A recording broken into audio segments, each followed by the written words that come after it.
waxaa si rasmi magaalada Hargeysa caasimada Soomaaliland uga furmay shirweynihii shaqo abuurida heer qaran waxaana munaasabaddan oo qaban qaabadeeda lahayd wasaaradda shaqo-gelinta Soomaaliland oo kaashanaysa ururka dhalinyarada Soomaaliland ee Soonyo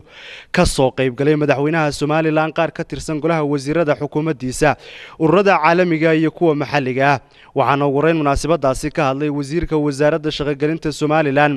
Marwahinda Xirsi Jaamac Gaani wasaaraddu waxay gacanta ku haysaa siyaasadda shaqo abuurka National Employment Policy ayay gacanta ku haysaa oo iminka maraya meel gabagaba ah sidoo kale waxay wasaaraddu gacanta ku haysaa siyaasadda carbinta ayay gacanta ku haysaa National Internship Policy ayay gacanta ku haysaa dhammaan siyaasadahaas waxaan u aragnaa barashadooda ama dhamaystirkoodu inay tayo u leeyihiin dhalinyarada si ay shaqo u helaan waxay wasaaraddu gacanta ku haysaa siyaasadda hawlgabka shaqaalaha ayay gacanta ku haysaa taas oo aan u aragno in ay tayo badan u leedahay run ahaantii qaranka Soomaaliland geestoodayna waxa halkaasi ka hadlay gudoomiyaha ururka dhalinyarada Soomaaliland ee Soonyo mudane Cabdicasiis Siciid Saalax iyo gudoomiyaha rugta ganacsiga ee Soomaaliland mudane Maxamed Shukri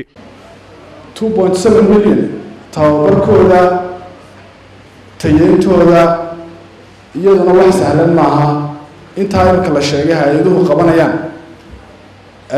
runtii waxay iska noqonaysaa in kooban oo aan wada gaarsiisnayn dalka shirkani wuxuu naga caawin doonaa labada cisho aynu joogno inaynu la nimaadno xal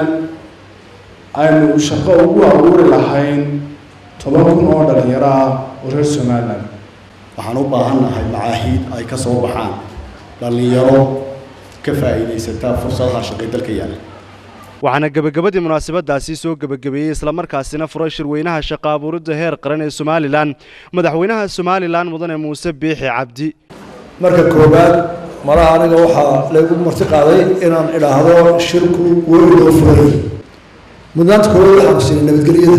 oo mas'uuliyadda ugu weyn laga doonayaa وهذا الدليل على كذا شقين معي مضنانت لبعض واحد مسينا عافماتك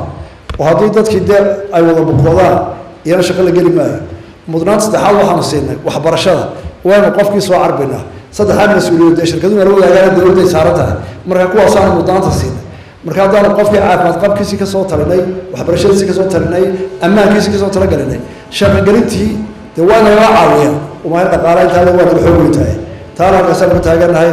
أنت كسر قيد بشيء آدي أنا والله هذا شركة إن شاء الله وخير قوي وقول قوي أيام كسر بحضورة هذا شغل والله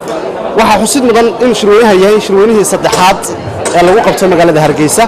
Xamse Cilmi telefishinka caalamiga ah Universal Hargeysa